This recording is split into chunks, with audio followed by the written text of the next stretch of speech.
Warrant जानानै जुदि न'आवबो थानो हायाब्ला पुलिसफोर नागिरहैबाय थायो लोगोसे कर्टआवबो फैनो हाया हाग्रा बंग्रा उन्दुना थानो गोनां जायो जुदि हाग्रा बंग्रा थानानै खाखुमाना थानो गोनां जायोब्ला मानसिया गुबुन लामा गाज्रि लामा लाफिननो गोनां जायोब्ला बिनि दायनिगिरिया सोर जागोन डाइरेक्ट सोंखारि होनना बुङो बिनि दायनिगिरिया जोंनि सिगनेटरि सारमोनानो निश्चय जागोनखौ आं सानो आरो जोंथ' थै जिउ बावनायखौ जों गिया दासिमबो जों गुलि जानो हायो जातिनि थाखाय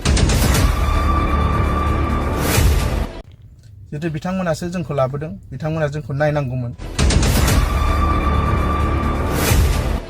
खुलुमबाय बयखौबो दा बे समाव दंफैयो जोङो तेजपुर जोबथेसालियाव थांनाय साननै सिगां नोंथांमोना खौरां बिजोंफ्रावहाय नुखादों मोनथिखाबाय बारग' एनडिएफबि एम रैखाथि बिथांखौहाय कर्टआव तारिख मारिनो फैनायावनो फिन आरो जोबथेसालियाव जोबनानै दोनफिनबाय दा एम रैखाथि बिथांखौहाय दिनै जोबथेसालिनिफ्राय उदां खालामगोन होननानै उकिला जोंखौ बुंनायलाय जोंखौ लिंहरनायलाय जोङो फैदोंमोन एम रैखाथि बिथांनि बिसिजों लोगोसे जों साब्रै बारग' एनडिएफबि सोद्रोमाफ्रा दुखुनांथाव बाथ्राया बिसोरदि दिनैबो एम रैखाथि बिथाङा जोबथेसालिनिफ्राय उदां मोननो हायाखिसै दा बे समाव नोंथांमोना मोनथिनानै लादो बारग' एनडिएफबि सिनायथि बिथांनिफ्रायनो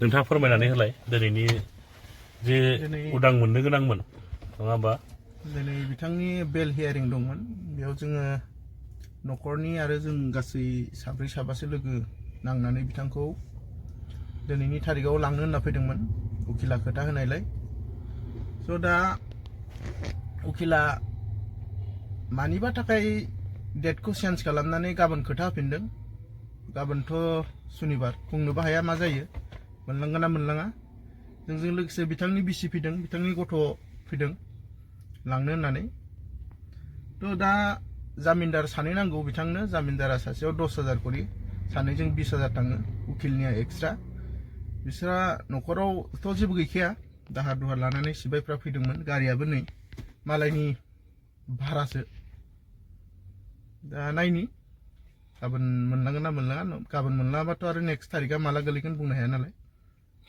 जोबोद दुखुनांथाव जाबायना सोरबा आरो बेफोरबायदिनो जेंनायाव मोगा मोगि जानांदोंना बेबायदि जोंनि राङाफारा हालामावनो सासे दङ ज' बिथाङाबो खारनासो दङ बिथांखौ थानायाव लेंहरबाय थानाय जादोंमोन दाख्लैबो जों असिजों रायलायफैदों असिया बुंदों रायलायनायाव बिथांनि न'खरनिफ्राय सानै साखि नांगौनो बे साखिखौ होफैबासो बिथांखौ एरेस्ट खालामनाय नङा पुलिसफ्रा नङाबाथ' नागिरबाय थाखागोन लोगोसे कर्टआवबो बिथाङा फैनो हायाखै कर्टआव फैनानैबो बिथाङा हमजाजानो गिदों जिहेतु सासेया लोगोआबो मैया दाख्लैसो हमजाबाय नालाय दा बिथाङा अरुणाचलावसो खारना दं जों गाबोन नाजागोन बेखौबो थानायाव रायलायफैनो नाजागोन गाबोन न'खरनि गामिनि सोर फैया माबा लाबोनानै साखि लाबोनानै दा वारेन्ट जानानै जुदि न'आवबो थानो हायाब्ला पुलिसफोर नागिरहैबाय थायो लोगोसे कर्टआवबो फैनो हाया हाग्रा बंग्रा उन्दुना थानो गोनां जायो स' आं सानो जुदि हाग्रा बंग्रा थानानै खाखुमाना थानो गोनां जायोब्ला मानसिया गुबुन लामा गाज्रि लामा लाफिननो गोनां जायोब्ला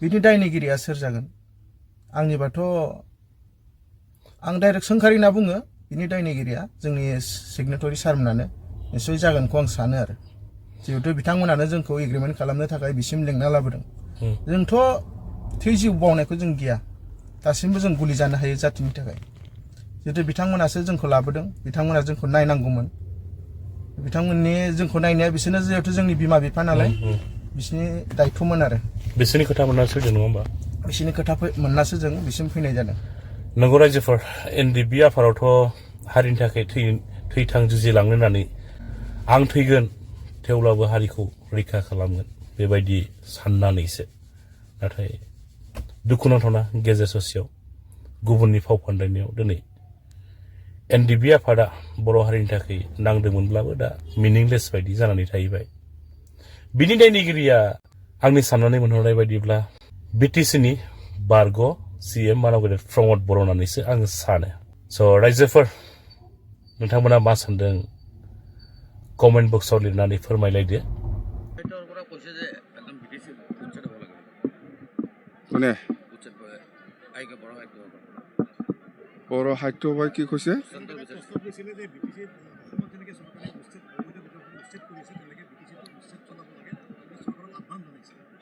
কি উচ্ছেদ বুজা নাই মই এইবিলাক কিছুমান কথা ডাইৰেক্ট ক'লো। অবৈধ মানে কোনটো? হা বড় সাহিত্য সভা পলিটিকেল পাৰ্টি না সাহিত্য কৰি আছে ইহঁতে? যিবিলাক কথা সাহিত্য হিচাপে ক'ব নাপায় এইবিলাক কৈ কিবা লাভ আছে?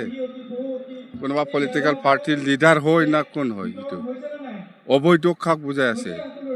অবৈধটো অবৈধ। অসম চৰকাৰৰ অসম চুক্তিৰ দ্বাৰা সেইটো কাম কৰি আছে। অসম চুক্তি ইয়াতে আছে, চুক্তিত লিখা আছে যিসকল অবৈধ ইহঁতে যাবই লাগিব। আৰু চৰকাৰে ইয়াৰ ওপৰত চালি জাৰি চাবৰ কাৰণে বা ইনভেষ্টিগেশ্যন কৰিবৰ কাৰণে ইয়াত কমিটি আছে, অসম চুক্তি ৰূপায়ণ কমিটি। ইয়াৰ দ্বাৰা যি কাম কৰিব লাগে কৰি আছে।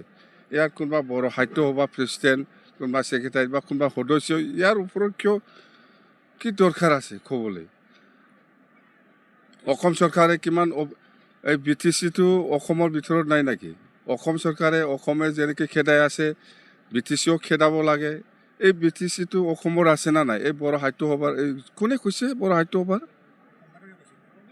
কোন সম্পাদকটো কোন? ইয়াক চিনি নাপায় মই। প্ৰেচিডেণ্টটো শৰৎ বসুমতাৰী নাৰ্জাৰী, ইয়াক চিনি পাই মই। ছেক্ৰেটাৰী মই দেখাই নাই তাক। হা 26ত ইলেকশ্যন হ'ব BTCৰ। চৰি এছেম্বলিৰ বিধানসভা এছেম্বলিত ইলেকশ্যন হ'ব, আমি জিকিব বাছ। মুখ্যমন্ত্ৰী একেই থাকিব। হা মুখ্যমন্ত্ৰী ডক্টৰ হিমন্ত বিশ্ব শৰ্মা ডাঙৰীয়াই মুখ্যমন্ত্ৰী হ'ব। অল্টাৰনেটিভ নাই BJPত আজিৰ দিনত। মই যিটো দেখিছোঁ অসমৰ ক্ষেত্ৰত কথা এইটোৱেই। বিচৰা মানুহটো থাকিব। ছ'চিয়েল মিডিয়াত বৰ্তমান এটা ট্ৰল হৈ আছে, আপুনি কৈছিলে যে এইবাৰ চৰকাৰ আহিলে মুম্বাইত মাটি কিনিব বুলি BTC গেষ্ট হাউচৰ কাৰণে। এই মুম্বাইৰ মাটি আপুনি আজি বিচাৰিলে আজি নাপায়। ইয়াৰ কাৰণে 75 crore পইচা ধাৰ্য কৰা হৈছে। ফাইনেল হোৱা নাই, মাটি চোৱা মানুহ চাই আছে। ছাৰ আপুনি কেইদিনমান পূৰ্বে কৈছিলে যে বিহুৰ পিছত আপোনালোকে কেণ্ডিডেটৰ প্ৰাৰ্থী ক'ত দিয়া হ'ব, কাৰ লগত কেনেকৈ? বিহু শেষ হোৱা নাই, আজি এতিয়াও চলি আছে। বিহু শেষ হোৱা নাই। নিৰ্বাচনৰ বাবে কিন্তু আজি ইংগিত পোৱা গৈছে যে আপুনি যাক আশীৰ্বাদ কৰিব তেওঁ BTCত কেণ্ডিডেট হ'ব বুলি BJPত। মই BJPৰ প্ৰেচিডেণ্ট নহয়। BJPৰ কেণ্ডিডেটটো BJPয়ে আঁচনি কৰিব, মোৰ কথা নহয়। মুঠতে NDA হিচাপে আমি চৰকাৰ বনাম। হাৰা প্ৰাৰ্থীক প্ৰাৰ্থিত্ব নিদিয়ে বুলি কৈছে আজি CM-এ। হাৰা প্ৰাৰ্থীক কেনেকৈ প্ৰাৰ্থিত্ব দিওঁ? জিকা প্ৰাৰ্থীকে দিম আমি। আপোনাৰ আশীৰ্বাদৰ দৰকাৰ আছে? মোৰ আশীৰ্বাদ দৰকাৰ আছে নাই মই নাজানো। ইউপিপিএলৰ কথাটো বেলেগ। ইহঁতে NDAত আছে থাকে না নাথাকে ইহঁতৰ কথা। কিন্তু আমি হ'ল 15টা সমষ্টিত 15টাকো উঠাই লৈ যোৱাটো আমাৰ দায়িত্ব। পাছ